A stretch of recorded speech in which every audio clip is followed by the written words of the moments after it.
तर आज आम्ही चाललो होतो चैत्यभूमीला।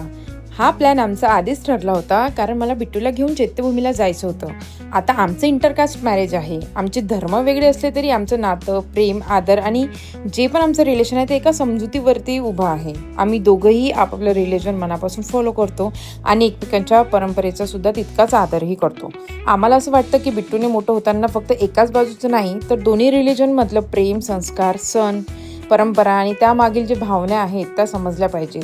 म्हणून आम्ही त्याला दोन्ही जे पण आमचे रिलिजन आहे तशानुसार आम्ही त्याला छोट्या मोठ्या गोष्टीतून सांगण्याचा प्रयत्न करत असतो। कधी एका धर्माचा सण साजरे करतो तर कधी दुसऱ्या धर्माचा सण साजरा करतो, कारण आम्हाला वाटतं धर्म माणसाला वेगळं करण्यासाठी नसतो, तर प्रेम, आदर आणि माणुसकीची शिकवण देण्यासाठी असतो।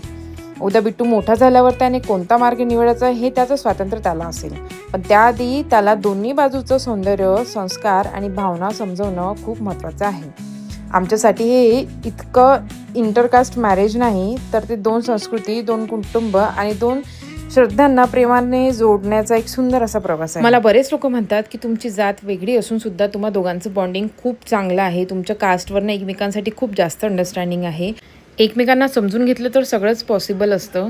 सांगायचं इतकंच आहे की जात कुठलीही असो, शेवटी आपण माणसं आहोत आणि माणसं माणसंच असतात। त्यासाठी जात पात काही बघायची मला नाही वाटत काय आवश्यकता आहे। तर जे लोक मला विचारतात, प्रश्न करतात, त्यांच्यासाठी हा एक व्हिडिओ होता। तर असा होता आमचा आजचा हा दिवस। तर परत भेटूया आता उद्या नवीन व्हिडिओसोबत। Okay, bye.